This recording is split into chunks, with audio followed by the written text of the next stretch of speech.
शब्दों से उसकी पिटाई की गई है।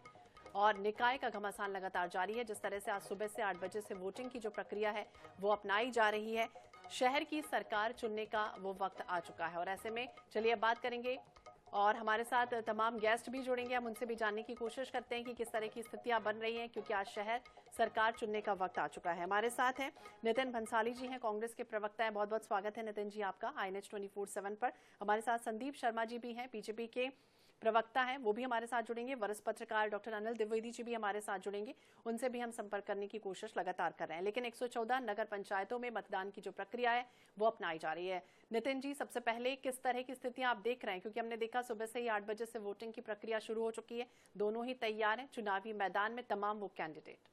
देखिए, INH 24 न्यूज़ के जो भी दर्शक हमें इस न्यूज़ में, इस डिबेट में, इस परिचर्चा में देख रहे हैं, मैं उन सभी सम्मानीय हमारे प्रदेश की जनता से, मतदाताओं से ये अपील करूंगा कि लोकतंत्र में आपको जो अधिकार मिले हैं उनका उपयोग करते हुए आज नगरीय निकायों के चुनाव में अवश्य रूप से आप अपने घर से निकलें और मतदान करें और योग्य व्यक्ति को चुनें।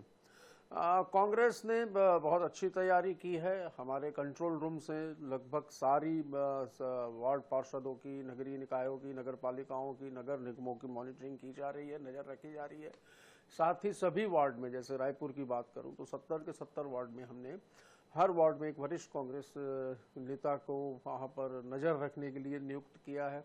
साथ ही जो पर्यवेक्षक हैं या झीलों के प्रभारी जो हैं कांग्रेस पार्टी से, उनको मतदान के बाद उनके जिलों में जाने के लिए निर्देशित किया गया है। निश्चित तौर पर इन एक साल में जो भारतीय जनता पार्टी का कुशासन रहा है, इन 13 महीनों में जनता अपने वोट की चोट से इसका जवाब देगी। और निश्चित तौर पर कांग्रेस के प्रत्याशियों ने जो कड़ी मेहनत की है, कांग्रेस के कार्यकर्ताओं ने जो कड़ी मेहनत की है, वो मेहनत रंग लाएगी और ये मत में परिवर्तित होगी। और हम जीत के प्रति मतदान होते हुए बिल्कुल हम हमारे पार्टी के जीत के प्रति आश्वासित हैं। तो बिल्कुल जीत के प्रति आश्वस्त हैं, लेकिन तमाम ये भी बीजेपी या हो या फिर कोई भी हो, हर व्यक्ति यही कह रहा है कि वो ही जीतने वाली है, यानी पार्टी हर यही कह रही है कि वो जीतने वाली। लेकिन इस तरह की स्थितियां दिख रही है। रायपुर की अगर हम बात करें, मीनल चौबे वर्सेस दीप्ति दुबे हैं चुनावी मैदान में, और अभी हमने सुबह की तस्वीरें देखी, बेहद उत्साहित नजर आ रही थी दीप्ति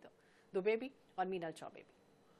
देखिए, दीप्ति दुबे को मैं भाभी कहता हूँ, मीनल चौबे को मैं बहन कहता हूँ। तो ठीक है, राजनीति अपनी जगह है, दोनों महिलाएं चुनाव लड़ रही हैं, पर पलड़ा जो है वो हमारी भाभी का ज्यादा भारी है, ये कह दूं मैं आपको। क्योंकि जिस तरीके से वो एक साइकोलॉजिस्ट हैं और उन्होंने जो जनता का मन समझा है और कंटिन्यू पूर्व महापौर प्रमोद दुबे जी के साथ कंधे से कंधा मिलाकर वो, ये देखिए बिल्कुल तस्वीरें भी आप देख रहे हैं नितिन जी, सामने आ चुकी हैं, बकायदा पति के साथ पूजा अर्चना करते हुए। आराधना कितनी सफल होने वाली है। योग्य पढ़ी लिखी प्रत्याशी है। और जिस प्रकार भारतीय जनता पार्टी ने साम दाम दंड भेद, धन बल, यंत्र तंत्र षड्यंत्र, सारी चीजों का उपयोग इस चुनाव में किया है, पर वो सारे के सारे प्रयास धरे के धरे रह जाएंगे। और रायपुर में आप देखिएगा, दीप्ति प्रमोद दुबे जो हैं वो निश्चित तौर पर एक अच्छे मार्जिन से चुनाव जीतेंगी और महापौर बनेंगी, इस राजधानी की सेवा करेंगी। बिल्कुल, लेकिन लगातार बीजेपी आरोप भी लगाती रहेगी, क्या पति जो है वो पीछे पीछे घूमते रहेंगे, पति ही मेन जो भूमिका है वो ही निभाएंगे। जिस तरह से महापौर हमने देखा, सरपंच पति या फिर ग्राम पंचायत अध्यक्ष पति या फिर इसी तरह से महापौर पति भी। श्वेता जी, ऐसा संविधान में कहीं नहीं लिखा है कि कोई पीछे न घूमे। और संस्कृति तो हमारे भारत की यही कहती है कि पत्नी के पीछे पति और पति के पीछे पत्नी या साथ में रहते हैं। और यदि वो साथ में हैं तो इसमें बुराई क्या है? इसमें यदि कोई बुराई है तो मैं तो ये भी कहूंगा। निकाय का घमासान लगातार आप जारी है और सुबह से आप तस्वीरें हम आपको दिखा रहे हैं INH 24/7 पर कि सुबह से मतदाता बेहद जागरूक है। हमारे साथ खास पैनल है, खास मेहमान है। हमारे साथ नितिन भंसाली जी हैं, कांग्रेस के प्रवक्ता, लगातार जुड़े हुए। हमारे साथ संदीप शर्मा जी भी जुड़ गए हैं, बीजेपी के प्रवक्ता है। संदीप जी, बहुत बहुत स्वागत है आपका INH 24/7 पर, और नितिन जी आपका भी स्वागत है। और बेहद खास ये जो है वो जंग चल रही है। संदीप जी, आप अपनी बात पूरी कीजिए। सबसे पहले ओपनिंग स्टेटमेंट आपका ही, किस तरह की स्थितियां देख पा रहे हैं, क्योंकि हमने देखा सुबह से कैंडिडेट बेहद उत्साहित है। जी, बहुत उत्साह का वातावरण है इस बार। और नगर निगम रायपुर के चुनाव में और सब तरफ इस बार बदलाव की एक बयार चल रही है। पिछले 15 साल से और लगातार कांग्रेसी महापौर यहाँ रहे हैं, और रायपुर की जो छवि थी, एक साफ सुथरा छवि की, एक विकसित शहर की छवि, ये छवि जो है धूमिल हुई है। आज आप देखेंगे रायपुर में सभी तरफ जो गंदगी पसरा है, तो इससे मुक्ति पाना चाहती है इस बार जनता। सब तरफ भारतीय जनता पार्टी के जो हमारे पार्षद हैं उनको भी जिताने पर चाहती है आपके जो जनता है, और महापौर के रूप में मीनल चौबे जो भारतीय जनता पार्टी की प्रत्याशी हैं, जो इस चुनाव में मुझे निश्चित रूप से बहुत आगे हैं वो, क्योंकि वो लगातार राजनीतिक व्यक्तित्व की धनी महिला रही है, और वे लगातार पार्षद के रूप में यहाँ पर नगर निगम में उनकी सेवाओं को यहाँ की जनता ने देखा है, और वे भारतीय जनता पार्टी के संगठन में भी काफी लंबे समय से काम कर रही है। वे संगठन के साथ साथ ही सत्ता जो महापौर से लेकर भी नेता प्रतिपक्ष के रूप में पिछले 5 साल उनकी भूमिका जो है बहुत पैनी रही है, बहुत धारदार रही है। तो इसके कारण वो एक फिर इतनी पैनी धारदार रही है तो संदीप जी ये बताइए कि विपक्ष लगातार सत्ता पक्ष पर यह आरोप भी लगाता रहा है। प्रतापपुर की विधायक को अगर हम देख लें, शकुंतला पोर्ते, जो अभी हाल ही में भरे मंच से ये कहती हुई नजर आई हैं, कार्यकर्ताओं को एक स्पष्ट संदेश देती हुई नजर आई हैं, मतदाताओं को स्पष्ट संदेश देती हुई नजर आई हैं कि अगर आपने बीजेपी को वोट नहीं किया तो आपका काम नहीं होगा। देखिए कहाँ का क्या मामला है ये अभी हमको संज्ञान में नहीं आया है, और लेकिन ये एक बात तो बिल्कुल सही है कि अगर की भारतीय जनता पार्टी जहां जहां पर भी सत्ता में नहीं है, जहां पर भारतीय जनता पार्टी के कार्यकर्ता जो हैं और इस तंत्र में अगर कहीं की पॉइंट नहीं है, तो वहां पर तो कहीं न कहीं नुकसान होता है। तो ये बिल्कुल सही है कि अगर कि हम विकास चाहते हैं पूरे प्रदेश की, पूरे अपने नगर निगम क्षेत्र की, वार्ड की, तो भारतीय जनता पार्टी के जो सेवा करने वाले भावना की जो कार्यकर्ता है उनका चुनना जरूरी है। और जो दुर्दशा हम देख रहे हैं पूरे रायपुर शहर की, वो इसका प्रमाण है। तो ये तो है कि भैया भारतीय जनता पार्टी ही जो है विकास का प्रतीक बन चुकी है। ठीक है नितिन जी, भारतीय जनता पार्टी विकास कर रही है। अब इनको ऐसा लगता है कि भारतीय जनता पार्टी विकास कर रही है, तो ये इनका निजी वक्तव्य होगा, और बीजेपी के प्रवक्ता हैं, बड़े भाई हैं मेरे, तो ये उनकी निजी राय हो सकती है, पर आम जनता की ये राय बिल्कुल ही नहीं है। जिस प्रकार इन 13 महीनों में अपराध, महिलाओं की असुरक्षा, बेरोजगारी, चाहे हम बीएड और डीएड वाले शिक्षकों की स्थितियां देखें कि किस तरीके से पुलिस बर्बरता उनके ऊपर की गई, तो कुल मिलाकर इन 13 महीनों में यदि हम देखें, अगर इस प्रदेश में सरकार ने काम किया है तो सिर्फ ED, IT, CBI, ACB, EOW, इसके अलावा कोई काम नहीं किया, बाकी आरोप लगाने का काम किया है। महतारी वंदन योजना के भी अभी फॉर्म भरवाए जा रहे हैं, सुनने में आया, सन्नी लियोनी के खाते में पैसे जा रहे थे। इसके अलावा बात करें, धान की बात करें, तो देखिए एंड चुनाव के वक्त यदि इन्होंने इतना अच्छा काम किया तो इन्होंने एक तो अपना संकल्प पत्र जारी किया था।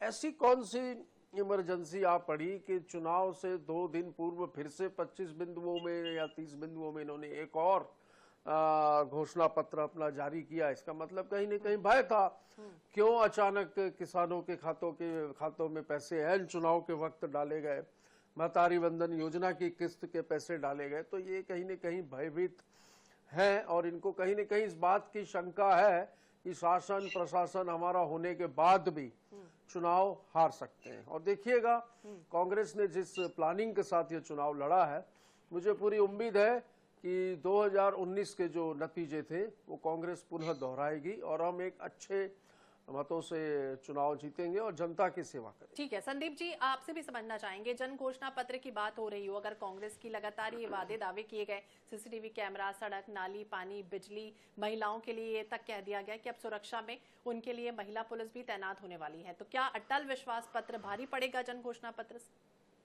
निश्चित रूप से अटल विश्वास पत्र भारी पड़ेगा, क्योंकि हमने जब अभी मोदी की गारंटी योजना के तहत राज्य के चुनाव के समय जो घोषणा किए थे कि हम प्रदेश के किसानों का 21 क्विंटल धान खरीदेंगे, तो हमने खरीद लिया।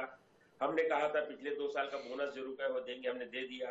हमने वादा किया था कि अंतर की राशि जो कांग्रेस पार्टी झुला करके 4 बार में देती थी, हम उसको एक मुश्त देंगे, वो हमने दे दिया। महतारी वंदन का पैसा जो हर महीने के पहले सप्ताह में देते हैं वो हमने दे दिया।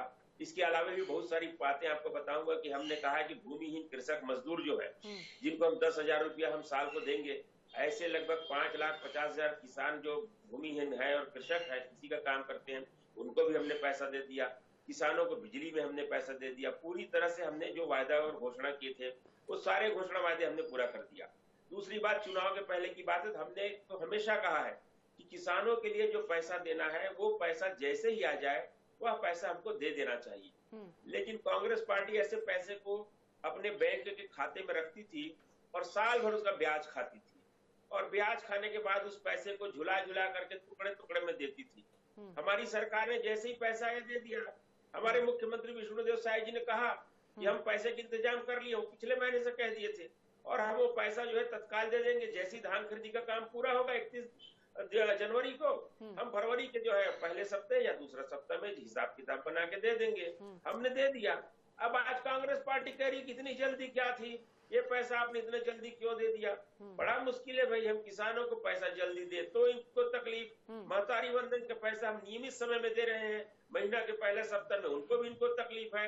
हम अपनी जितनी घोषणा की है वो सारी घोषणा हम जो भड़ाभड़ पूरा कर रहे हैं, इसमें कांग्रेस नितिन जी से समझ लेते, क्या वाकई में जब सब कुछ अच्छा है तो फिर क्यों तकलीफ है पार्टी को? कांग्रेस तकलीफ इस बात की है कि महतारी वंदन योजना के नाम पर किस प्रकार यहाँ पर फर्जीवाड़ा हो रहा है, ये लगातार सामने आ रहा है। आपके टीवी चैनल में ही डिबेट्स में बैठ चुका हूं मैं कि किस प्रकार जिन लोगों को पैसा मिलना चाहिए और जिन लोगों को भी, जिन महिलाओं को भी, बहनों को भी पैसा देने की इन्होंने बात की थी, उनको पैसा नहीं मिल रहा है, पैसा दूसरों के खातों में जा रहा है। अब किसानों की बात करें तो किसानों के धान लगभग 3 लाख किसानों का धान अभी भी बेचने के लिए बचा हुआ था, जिसको इस सरकार ने नहीं खरीदा। अब ये कह रहे थे कि हमने 4 किस्तों में पैसा दिया, तो हमने 4 किस्तों में पैसा दिया, उसमें भी तो अड़ंगा था।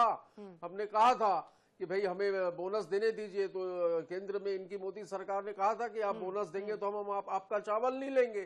तब हमने राजीव गांधी किसान न्याय योजना बनाई और उस योजना के तहत 9,000 रुपए प्रति एकड़ किसानों को सब्सिडी दी। तो इन्होंने अड़ंगा लगाने में कमी नहीं की थी। आज ये जो कह रहे हैं, और मैं ये बता भी दूं कि अभी ये अटल विश्वास पत्र की बात कर रहे हैं, तो बड़ी टेक्निकल बात करूंगा। देखिए, इस विधानसभा चुनाव में क्या आया, मोदी की गारंटी, फिर क्या चलने लगा, क्या साय साय चल रहा है, विष्णुदेव ना, साय का सुशासन, विष्णु का सुशासन, और ये दोनों फेल हो गया। इधर मोदी की गारंटी फेल हो गई, इधर विष्णु का सुशासन फेल हो गया। तो इन्होंने नया एक जुमला ले आया, अटल का विश्वास पत्र। अब अटल जी के सिद्धांतों को कचरे की टोकरी में डाल दिया इन लोगों ने। अटल जी के नाम लेकिन पर नितिन तो जी सब इनको फेल हो गए, लेकिन बोलना इसके बाद भी नितिन जी सब फेल हो गए, चूंकि आपने अभी जिक्र किया वो तमाम चीजों का, लेकिन वो सारी चीजें संदीप जी उन्हें याद भी हैं, कौन कौन से वादे और दावे थे और कौन कौन सा पत्र था। संदीप जी, अलग बात है और उस पर काम करना अलग बात है। कांग्रेस पार्टी का आपको मैं बता रहा हूँ कि जब सत्ता में पिछले बार आए थे तो उन्होंने बहुत बड़ी बड़ी बात की थी।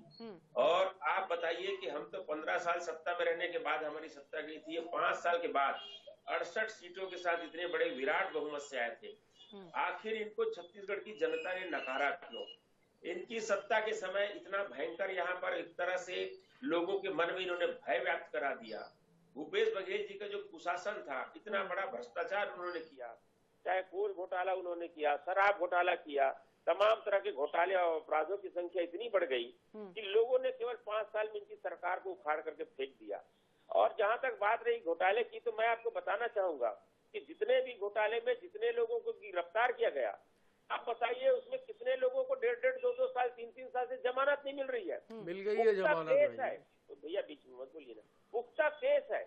और ये इस बात को जानते हैं कि हमारे लोग घोटाले में लिप्त रहे हैं। उनके जो महापौर के प्रत्याशी हैं उनके ऊपर भी घोटाले के बड़े आरोप हैं। अभी उनको नोटिस भी लिए, नोटिस में जवाब देने नहीं जा रहे हैं।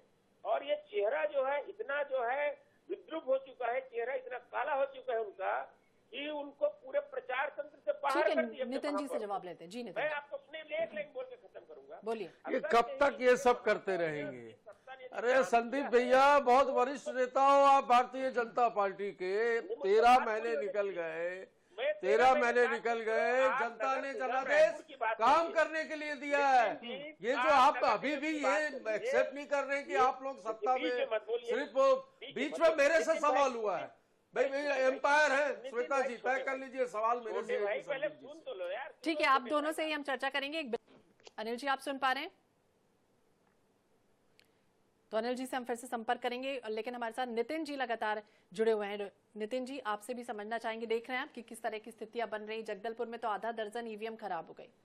जी बहुत ही दुखद है और ये सरकार की शासन की पूर्ण रूप से नाकामी नजर आ रही है कि सुबह से अभी जैसा कि मैं आपके टीवी चैनल में रिपोर्ट देख रहा था कि सुबह से महिलाएं और कई परिवार के सदस्य पुरुष लाइन में लगे हैं और वहां पर ईवीएम खराब हो गई है। ऐसी स्थितियां लगभग आप ही के चैनल में सबसे पहले डिबेट में आया हूं तो बिलासपुर, रायपुर, जगदलपुर, अंबिकापुर, अभी तक तो इतने ही मामले सामने आए हैं, शाम तक के मुझे लगता है न जाने कितने आएंगे।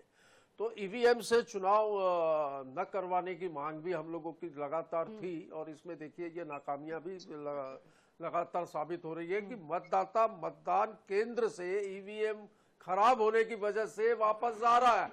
इससे बुरी बात और इससे बड़ी बात क्या हो सकती है। हमने कहा था बैलेट पेपर से चुनाव करवाइए। इनके उप मुख्यमंत्री, विद्वान उप मुख्यमंत्री अरुण साहू जी ने बयान भी दिया था कि जो वोटिंग है, जो मतदान है वो बैलेट पेपर से होगा। फिर एकाएक अंदरूनी खबरें इनको जो मिली कि चुनाव हार सकते हैं और टेक्निकल टीम है, तैयारी कर रही है, ठीक करने की कोशिश करेगी। टेक्निकल टीम है, ये कोशिश करेगी, ये सब बहाने हैं। ठीक है संदीप जी, आपसे भी समझना चाहेंगे, टेक्निकल टीम है, तैयारियां क्या पहले से ठीक नहीं हो पाई थी? और यहाँ पर तो जगदलपुर में इस तरह की स्थितियां बनी कि मॉकपोल तक नहीं हुआ सुबह सुबह। देखिए बात ऐसे कर रहे हैं मानो पूरे जगदलपुर में पूरा काम ठप हो गया और वो बता रहे हैं कोई 301 नंबर का जो बूथ है वहां की बात है। अब मुझे तो ठीक से पूरे बूथ का नहीं मालूम, परंतु वहाँ 400-500-600 बूथ में से कोई एक बूथ में अगर ऐसी स्थिति आई है, कोई टेक्निकल खराबी मशीन में आई है, वो दूर कर ली जाएगी।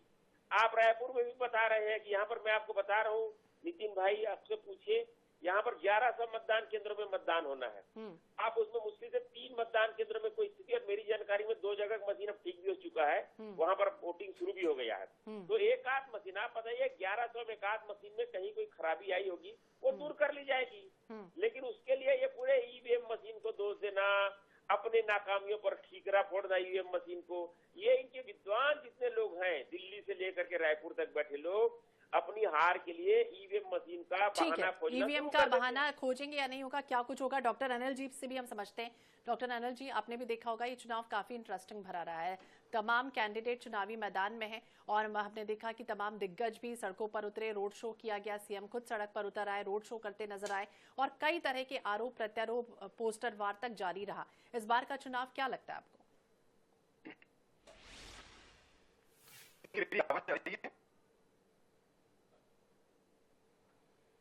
देखिए ऐसा है कि नगर निगम चुनाव एक स्थानीय सरकार चुनने के लिए प्रदेश के, आपकी आवाज हम तक ठीक से नहीं पहुंची, हम आपसे फिर से जुड़ने की कोशिश करेंगे। लेकिन नितिन जी, आपको क्या लगता है इस बार के, क्योंकि कई मुद्दे हावी रहे?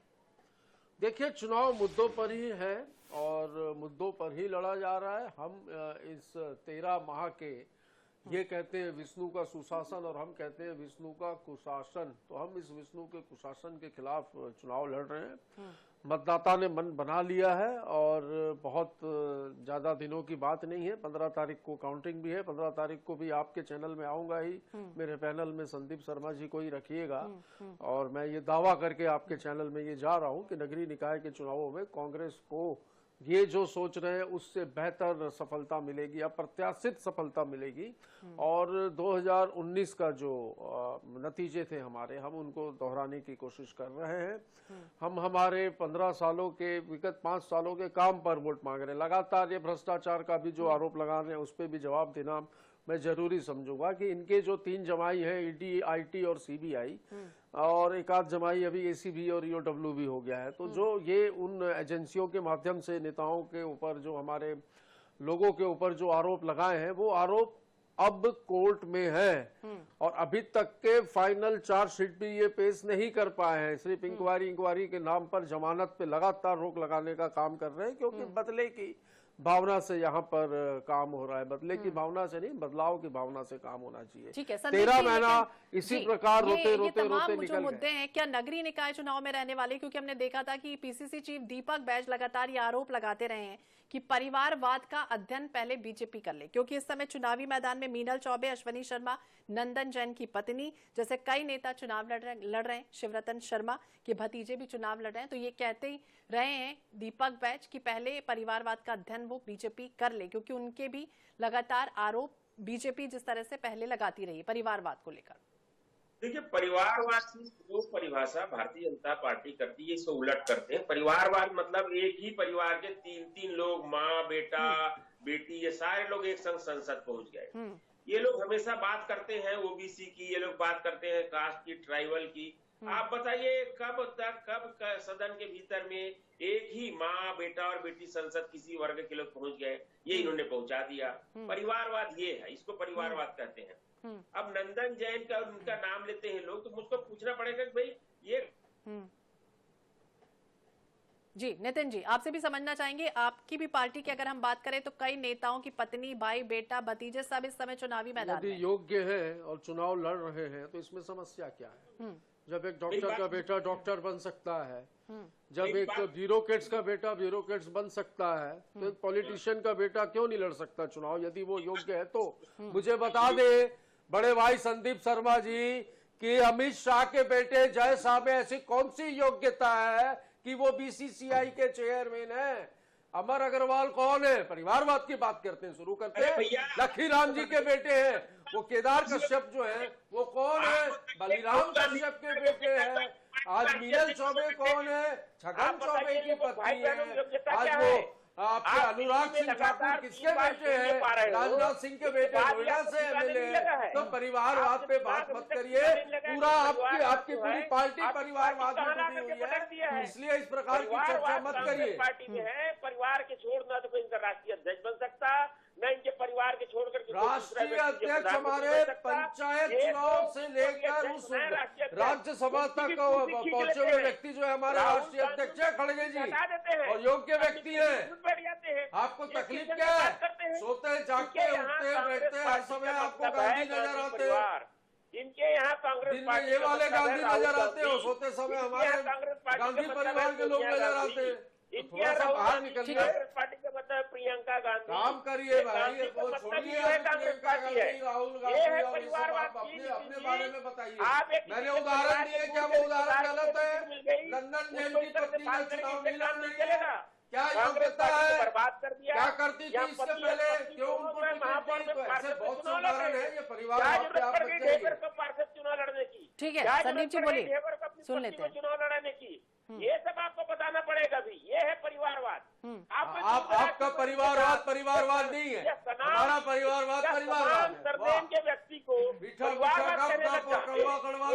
चलने वाला। किसी की पत्नी यहाँ चुनाव नहीं लड़ रही है, मैं आपको बता देता हूँ। पत्नी चुनाव लड़ रही है मान लो, तो केवल महापौर में आपके दुबे जी की पत्नी चुनाव लड़ रही है, बाकी यहाँ किसी की पत्नी यहाँ चुनाव नहीं लड़ रही है। जो भी लड़ रहा भारतीय जनता पार्टी कार्यकर्ता है। मीनल चौबे चुनाव लड़ रहे हो, भारतीय जनता पार्टी में बरसों काम किए, संगठन के बड़े बड़े पदाधिकारी रहे। अगर यू डीप घुसेंगे तो मैं निजी हमला किसी पे नहीं करना चाहता, पर आप मुझे निजी हमला करने पे उतारू कर रहे हैं। कांग्रेस पार्टी परिवारवादी पार्टी है। गांधी को पार्टी समझते हैं, गांधी मतलब आप लोग मोदी को पार्टी समझते हैं। आज भक्तों की क्या स्थिति है श्वेता जी? थोड़ा सुन लो, एक अच्छा उदाहरण देता हूँ। आज भक्तों की यही स्थिति, वो ट्रक के पीछे जो जूता लटकता है वो स्थिति बनी हुई है, जो न तो पहनने के काम आता है न फेंकने के काम आता है, सिर्फ लटकते रहता है। करूंगा तो आपको बहुत बुरा लगेगा, आपके दिन में चमचा शब्द बोल दूंगा बुरा लगेगा, लेकिन मुझे गर्व है अगर मुझको आप भक्त बोल रहे हैं तो। ठीक है, बोलिए संदीप जी, बोलिए। हमारी पार्टी के भक्त हैं, मोदियाबिंद के शिकार हैं आप लोग जाने उनको क्या कहना है, ये आप जाने, आपका क्या इसमें व्यू है। ठीक है अनिल जी, आप तक आवाज पहुंच रही है मेरी? अनिल जी आप तक आवाज फिर से तकनीकी कारणों की वजह से आवाज ठीक से नहीं पहुंच रही है, लेकिन संदीप जी आपको लगता है कि जिस तरह से उदाहरण दे रहे हैं परिवारवाद का, तो दोनों ही पार्टियों में अगर हम देखें तो इस समय चुनावी मैदान में चुनावी साख दाव, प्रतिष्ठा सबकी दाव पर लगी है, तो फिर आखिरकार एक दूसरे पर आरोप परिवारवाद का क्यों लगता है? देखिए हमारी पार्टी में कहीं कोई परिवारवाद नहीं है, योग्य व्यक्ति को उसका स्थान मिलता है। वहाँ कांग्रेस पार्टी में परिवार का सदस्य होना ही पर्याप्त है। एक ही पद पर एक ही व्यक्ति बैठेगा, वही परिवार का व्यक्ति बैठेगा, ये है। फिर इतने सारे बीजेपी ने पोस्टर क्यों जारी किए थे? कांग्रेस को लेकर खूब चुनावी पोस्टर जारी हुए जिसमें परिवारवाद का ठीकरा और निशाना साधते हुए तमाम कैंडिडेट को हमने देखा था।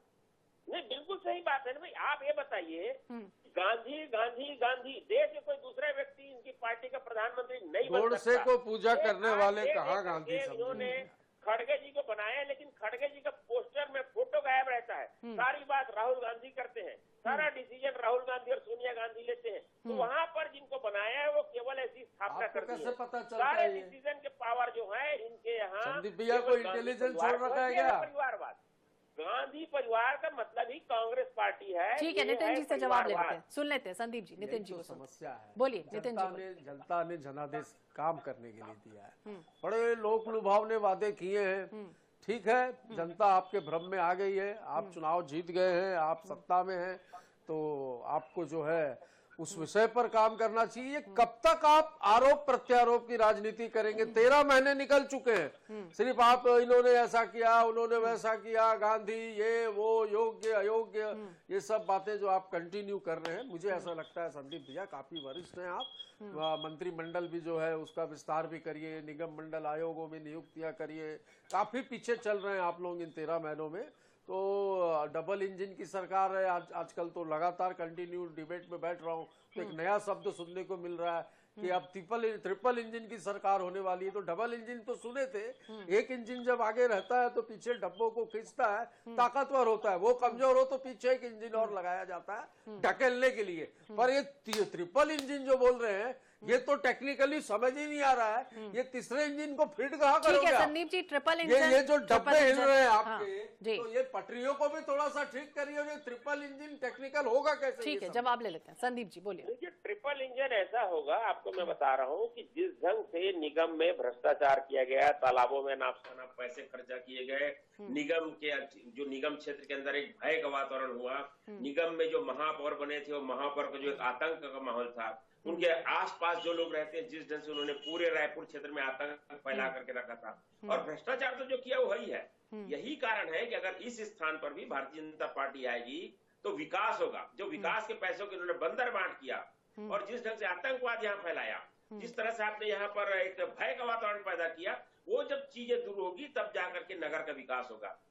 मैं तो बार बार कह रहा हूँ कि कल तो एक ढेबर का बयान भी आया था जिसमें वो कह रहे थे कि पार्टी ने शायद मुझे इन कारणों से दूर किया, लेकिन सच्चाई ये है कि पार्टी ने उनको जो है भयंकर जो भ्रष्टाचार उन्होंने किया निगम क्षेत्र में, उसके कारण जो है यहाँ से दूर किया हुआ है। अगर कि वो कोई कारण बताते हैं कि मैं अमुक वर्ग से आता हूँ इसलिए मुझको दूर किया गया, तो ऐसी बात नहीं हो, तो उसी वर्ग के आने के कारण उनको बनाया ही गया था, तो उनको उस कारण हटाने का कोई मुद्दा नहीं बनता। सच्चाई है कि करप्शन, भ्रष्टाचार उन्होंने फैलाया। ठीक है, बिलासपुर का भी जिक्र करते हैं। नितिन जी, आपसे समझना चाहेंगे, बिलासपुर में भी हम साफ तौर पर देखिए, पूजा विधानी इस समय चुनावी मैदान में, प्रमोद नायक चुनावी मैदान में, लेकिन लगातार ये आरोप लगता रहा है कि 5 सालों में कुछ भी नहीं किया कांग्रेस के मेयर ने, और मूलभूत सुविधाओं का तक अभाव वहां पर दिखता रहा। अब तो जनता है, काम किया कि नहीं किया, आज मतदान हो रहे हैं, अपने मत का सही उपयोग करेगी।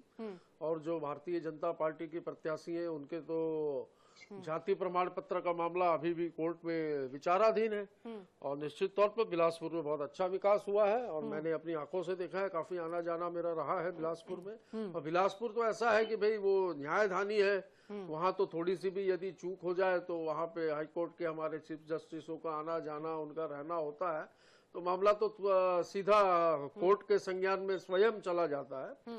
तो बिलासपुर में भी हम बहुत अच्छी स्थिति में हैं, काम के आधार पर हम चुनाव लड़ रहे हैं, काम के आधार पर हम वोट मांग रहे हैं, और हमारे काम के आधार पर जो है जनता हमें साथ देगी और वोट देगी। ठीक है संदीप जी, बिलासपुर के क्या हालात आपको दिखते हैं, क्योंकि लगातार आप लोग की तरफ से आरोप लगते रहे कि फंड की कमी है और यहाँ पर इस तरह से मूलभूत सुविधाओं का अभाव रहा। अनिल जी, मैं आपको बता रहा हूँ, पूरे प्रदेश में जनता जो है, हमारे नगरीय निकाय क्षेत्र है, उसमें एक बदलाव चाहती। जहां पर भी कांग्रेस के लोग रहे हैं, जहां पर इन्होंने दुर्दशा फैलाई, वहां पर भारतीय जनता पार्टी के कार्यकर्ता को चुनकर लाना चाहती है। मैं कोई बड़ी बात नहीं कर रहा हूँ, लेकिन अभी जितने जगह पर नगरीय निकाय चुनाव हो रहे हैं, खासकर महापौर के चुनाव, आप बता रहा हूँ हम क्लीन स्वीप करेंगे, हम पूरे 10 की 10 सीट के जीत करके आ रहे हैं, क्योंकि इन्होंने जिस ढंग से पिछले चुनाव भी लड़ा, 10 नहीं 20 जीत सकते करके और भ्रष्ट तरीके से इन्होंने अपने महापौर बनाने का काम किया था, पिछले दरवाजे से महापौर बनाने का काम किया था, वो सारी चीजों का भंडाफाड़ हो चुका है। अब ये सारा चीज जनता के हाथ में, सीधा महापौर सीधे जनता चुनेगी। ठीक है अनिल जी, आप तक आवाज पहुंच रही है मेरी? अनिल जी, क्या 10 जी। और नितिन भंसाली जी कह रहे हैं 10 के है तो 20 भी बना लेंगे? सवाल फिर से दोहराएंगी? किस तरह की स्थितियां दिख रही नगरीय निकाय चुनाव में? संदीप जी को आप सुन रहे थे, वो कहा 10 की 10 आएंगी। नितिन जी कह रहे हैं 10 क्या 20 तो खुद ही बना लेंगे। हेलो जी ठीक है संदीप जी, आप ही अपनी बात पूरी कीजिए। नहीं, मैं वही कह रहा था कि जितने हम निकाय चुनाव में भी चुनाव लड़ रहे हैं, आप देखिए पूरे के पूरे छत्तीसगढ़ के इन्होंने दुर्दशा किया था, कबाड़ा कर दिया था, विकास की गति रुक गई थी। आप देखिए, आपको बता रहा हूं कि पिछले हमने और एक 13 महीने की जो बात कर रहे हैं, 13 महीने के भीतर हमने और 2 साल में हमने किसानों का और 294 लाख टन धान खरीदा। पिछले 2 बार का हमने किसानों का जो बोनस दिया 13,000 और 12,000 करोड़ दिया, ऐसा हमने बोनस दे दिया इनको। कहां से आया भैया 294 लाख टन? सारा पैसा हमने देने के बाद एक भी क्षण हमने कहीं पर रोना नहीं रोया कि हमारे पास खजाना में पैसा नहीं है, हम कर्जा लेने घूम रहे हैं और हमारा प्रदेश का विकास नहीं हो रहा है। हमने सब किया। नारी वंदन का पैसा, महतारी वंदन का पैसा हम महीने में दे रहे हैं, सारा जनता को वादा करने के बाद। अरुण साव क्या कह रहे हैं?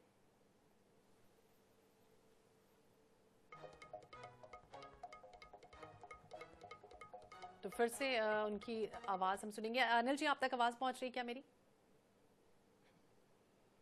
अनिल जी? yes. जी बोलिए अनिल जी, क्या लग रहा है नगरीय निकाय चुनाव का जनादेश? क्या नाम है? खुशी। बोलिए अनिल जी, आप बोल सकते हैं। जी अनिल जी, अब आप तक आवाज पहुंच रही, क्या लग रहा है नगरीय निकाय चुनाव का? क्योंकि अगर हम देखें, संदीप जी कह रहे हैं कि 10 की 10 बीजेपी के खाते में जाने वाली है, कांग्रेस कह रही है कि 10 क्या 20 भी बना लीजिए, वो उनके ही हाथ में। क्या कहेंगे? जी अनिल जी, आपसे। बिल्कुल, राजनीतिक दल तो आज करके और उनका आकलन हो सकता है, वो दोनों ही राजनीतिक दल कहेंगे हम तो सारी सीटें जीतेंगे, लेकिन जमीन पर कुछ और है। और जनता जानती है कि कौन डेवलपमेंट कर रहा है, इसने झूठे वादे किए, और इसीलिए आप देखिए कि लोकसभा, विधानसभा और बाकी के चुनावों में जनता ने अभूतपूर्व फैसला किया था। मुझे याद है कि 2023 में जो विधानसभा चुनाव हुए, उसमें आप देखिए कांग्रेस की सरकार 5 साल काम की, उसके बाद वहां से जुदा हो गई और अब बीजेपी को मौका मिला है। तो इस सरकार ने 1 साल में जो काम किया है, यह उनका एक आकलन होगा। जहां तक कांग्रेस का सवाल है, निश्चित तौर पर उसके होने के लिए बहुत कुछ है, क्योंकि अभी नगरीय निकाय चुनाव में कांग्रेस का कहीं न कहीं दबदबा है। 2020 में जो चुनाव हुए थे उसमें पार्टी सरकार थी, इसलिए उससे फायदा मिला। तो नगर निगम के चुनाव होते हैं वह आमतौर पर सरकार के साथ जाते हैं, और बीजेपी के लिए रायपुर बड़ा सेंसिटिव है, क्योंकि 15 साल से यहाँ महापौर नहीं था, और इसलिए बीजेपी कोशिश करेगी और उम्मीद भी लग रही है कि इस बार उसका महापौर बन सकता है। जहां तक पार्षदों के सवाल है, पार्षदों की एक छवि होती है, व्यक्तिगत छवि होती है, पार्टी तो उसमें मदद करती ही है, लेकिन जिस प्रत्याशी की छवि ज्यादा अच्छी होगी वार्ड में, वो जीत करके आएगा। लेकिन अनिल जी, यहाँ पर देखिए, एक तरफ है मीनल चौबे जो पूरी तरह से सक्रिय रही है राजनीति में, नेता प्रतिपक्ष का पद उन्होंने संभाला है। दूसरी तरफ है दीप्ति दुबे जो एक्सपीरियंस होल्डर यानी कि मेयर रह चुके हैं, उनके पति, और उस समय चुनावी मैदान में। हालांकि वो कह रही हैं कि साइकोलॉजिस्ट है वो और लोगों के, जनता के मन को आसानी से पढ़ सकती है। तो दोनों के बीच किस तरह का मुकाबला दिखता है आपको? मुझे लग रहा है कि जमीन आसमान का मुकाबला है। मीनल चौबे कई सालों से राजनीति में है, पार्षद रही है, नेता प्रतिपक्ष रही है, और आप देखिए कि उनके नाम के साथ का नाम नहीं जुड़ा है, बल्कि दीप्ति दुबे के साथ जस्ट उल्टा है। उनको अपने पति के नाम का सहारा लेना पड़ रहा है, क्योंकि वो गृहिणी रही, वो साइकोलॉजिस्ट हो सकती है, बहुत विनम्र स्वभाव की है, बहुत उनके साथ प्रमोद दुबे की छवि हो सकती है।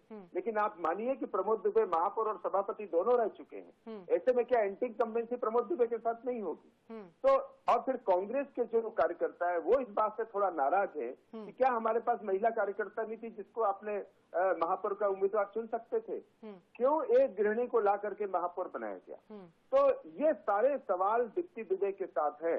जनता ये जानती है, जनता पढ़ी लिखी है, खासकर युवा वर्ग जानता है कि आज के समय में ऐसा ऐसा महापौर चाहिए जो वरिष्ठ हो, जो राजनीति की समझ रखता हो, जिसको मुद्दों की समझ हो। मीनल चौबे उस मामले में कहीं आगे दिखती है। तो इसलिए मुकाबला तो जरूर होगा, ऐसा नहीं कि कांग्रेस एक तरफा है, दोनों प्रत्याशियों के बीच टफ मुकाबला है। लेकिन जो सवाल खड़े हो रहे हैं दोनों के बीच में और जिस तरह की उम्मीद जताई जा रही मतदाता के द्वारा, मैंने उसका डिटेल आपके सामने रखा। ठीक है, लेकिन ये भी देखिए डॉक्टर अनिल जी, ये भी देखिए कि परिवारवाद का मुद्दा बीजेपी हमेशा से उठाती रही है, मुखर रही है, लेकिन इस बार के नगरीय निकाय चुनाव में दोनों ही पार्टियों के कैंडिडेट को अगर हम देखें तो परिवारवाद का मुद्दा हावी रहा है, चाहे वो पत्नी हो, भाई हो, भतीजा हो, बेटा हो, सब इस समय चुनावी मैदान में। देखिए, परिवारवाद के मामले में तो दोनों ही राजनीतिक दल 19 और 20 हैं, इसलिए कोई मैं उस पर ज्यादा टिप्पणी नहीं करना चाहता। लेकिन एक बात जरूर समझिए कि अगर परिवारवाद का आरोप है भी और यदि जनता उसे एक्सेप्ट कर ले रही है तो फिर यह परिवारवाद का आरोप खत्म हो जाता है। सिर्फ एक राजनीतिक दल तक सीमित जरूर रहता है कि सालों तक पार्टी के कार्यकर्ता काम करें, मेहनत करें, संघर्ष करें, विचारधारा के लिए लड़ते हैं और आप अंततः ला करके अपने भाई भतीजावाद और परिवारवाद को देखते हुए टिकट दे देते हैं। तो ये राजनीतिक दल की नैतिकता और उनकी प्रतिबद्धता पर सवाल है। लेकिन अगर जनता एक्सेप्ट कर रही है, जनता उसे पुनः चुन ले रही है, तो फिर ये जो प्रत्याशी है उसकी योग्यता का सवाल उठता है। इतना जरूर है कि अगर लगातार एक ही परिवार के लोग, अभी नरेंद्र मोदी जी ने संसद में कहा ना कि एसटी और एसटी का कोई ऐसा सांसद बता दीजिए जो लगातार 3 बार सांसद बना हो, एक भी सवाल नहीं था। उनका आरोप निश्चित तौर पर गांधी परिवार के प्रति उनका हमला था कि एक ही परिवार से प्रधानमंत्री बन रहे हैं, सांसद बन रहे हैं, लगातार बन रहे हैं, पार्टी के राष्ट्रीय अध्यक्ष बन रहे हैं। तो ये जो परिवारवाद का मुद्दा है निश्चित तौर पर बीजेपी में भी है, लेकिन बीजेपी थोड़ा इसको पीढ़ी दर पीढ़ी चलाने में यकीन नहीं रखती है। मुझे याद है कि जब 2019 के लोकसभा चुनाव हो रहे थे तो एक नरेंद्र मोदी जी ने आपत्ति की थी कि छत्तीसगढ़ के किसी वरिष्ठ नेता के पुत्र को टिकट नहीं देनी चाहिए और टिकट नहीं मिला।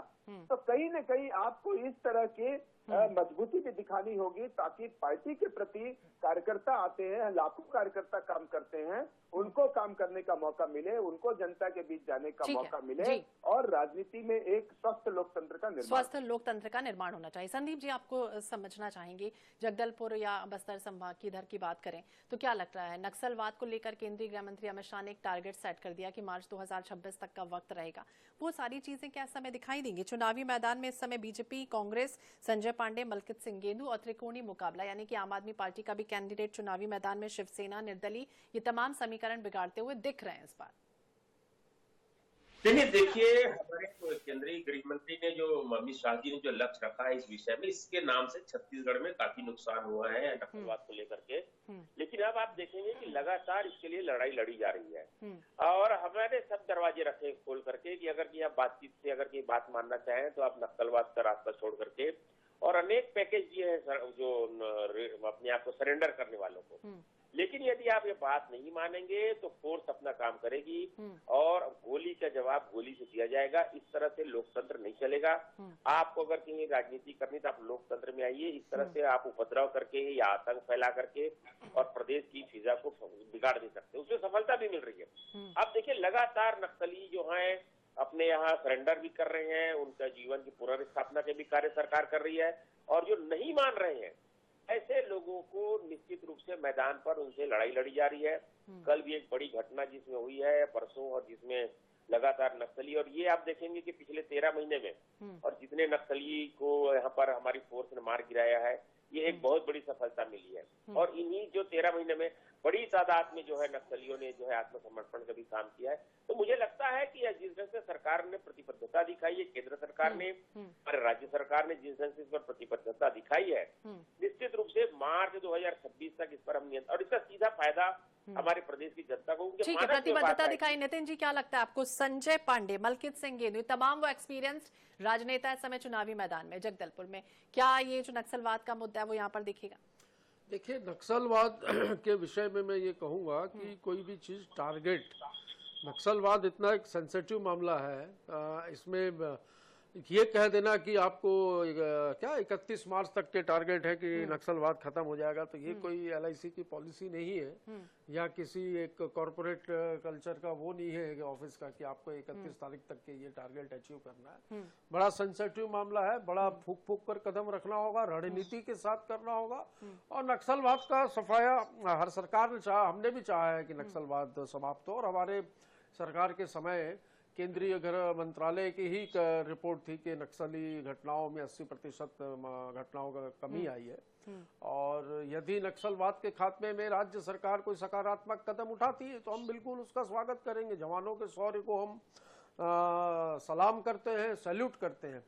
पर यदि कोई ये कहे कि अभी इन 11-13 महीनों में इन्होंने ऐसा कुछ कर लिया कि बस्तर में इनके कैंडिडेट जीत जाएंगे, तो अनुभवी लोगों को वहां पर टिकट दी गई है और बिल्कुल जनता से जुड़े लोग हैं, जनता के हितों के लिए काम किया है और उसी आधार पर वो आम जनता के बीच है। और बस्तर में भी जो है नतीजे नगरीय निकाय चुनावों में हमारे पक्ष। डॉक्टर अनिल जी, आपको क्या लगता है बस्तर की अगर हम बात करें, जगदलपुर की बात करें, यहाँ पर किस तरह के हालात दिखते हैं आपको? क्योंकि नक्सलवाद है एक तरफ, बीजापुर में हाल ही में हमने देखा मुठभेड़ हो गई, 31 नक्सलियों को ढेर कर दिया। हालांकि 2 जवान हमारे शहीद जरूर हुए हैं, 2 घायल भी हैं, लेकिन क्या स्थितियां यहाँ पर दिखती? क्या ये वाले मुद्दे भी इस बार इसमें चुनावी माहौल में रंग ढंग डालते नजर आए? बिल्कुल, देखिए पूरे प्रदेश में नक्सलवाद को लेकर के चर्चा है और जिस तरह बीजेपी सरकार ने एक लक्ष्य रखा है हम नक्सलवाद को समाप्त करेंगे, उस पर पार्टी लगातार आगे भी बढ़ रही। अभी कल ही हमने देखा कि 25 नक्सलियों की मौत हो गई, जो है इनकाउंटर में मारे गए। तो लगातार नक्सल मोर्चे पर सफलता मिल रही है क्योंकि ये शांति और विकास के लिए बहुत ही जरूरी प्रतिबद्धता है जो बीजेपी सरकार ने दिखाई है। इतने सालों में नक्सलवाद बढ़ गया, पहले बस्तर से सीमित था, आज कई जिलों तक फैल गया है। सरगुजा से भी अगर नक्सलवाद खत्म हुआ तो उसका क्रेडिट रमन सरकार को जाना चाहिए, जिसने 15 साल रह करके शासन किया और सरगुजा से लगभग नक्सलवाद खत्म कर दिया। तो अब बस्तर की बारी है और यदि बस्तर नक्सल मुक्त होता है तो छत्तीसगढ़, खासकर बस्तर के लोग ज्यादा विकास कर सकेंगे। अब यदि बात करें वहां के महापौर के चुनाव को लेकर के, दोनों ही प्रत्याशी गेंदू और संजय पांडे दोनों ही वरिष्ठ नेता हैं दोनों ही पार्टियों के। लेकिन अगर थोड़ा सा बारीक अंतर देखें तो संजय पांडे ज्यादा वरिष्ठ है बीजेपी में। वे पार्षद रह चुके हैं, वे सभापति रह चुके हैं, नेता प्रतिपक्ष रह चुके हैं। तो संजय पांडे मलकीर सिंह गेंदू के मुकाबले ज्यादा मजबूत प्रत्याशी है भाजपा की तरफ से। और फिर अभी तो विष्णुदेव का सुशासन चल रहा है, मोदी की गारंटी का लहर है एक तरह से। इसलिए संजय पांडे की जो छवि है वहां पर एक मिलनसार और काम करने वाले पार्षद की छवि है। इसलिए मुझे लग रहा है कि संजय पांडे इस बार वहां से जीत सकते हैं। जहां तक गेंदू का सवाल है, निश्चित तौर पर वो भी बहुत वरिष्ठ नेता है, लेकिन आप देखिए कि कांग्रेस में जो अंतर्विरोध है, कांग्रेस में जो नेतृत्व की लड़ाई है, 5 साल जो एंटी इंकम्बेंसी कांग्रेस सरकार की रही, वो कहीं न कहीं मलकीर सिंह गेंदू को नुकसान पहुंचा सकती है।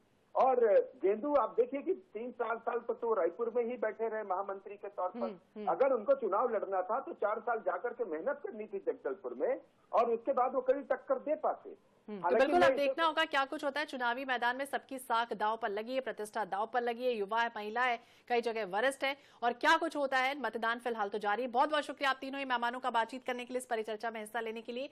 नगरीय निकाय का घमासान लगातार जारी है, मतदान करने जरूर जाइए। INS 24/7 आपसे बार बार अपील करता है। इन्हीं शुभकामनाओं के साथ मुझे दीजिए इजाजत। देखते रहिए INS 24/7। नमस्कार।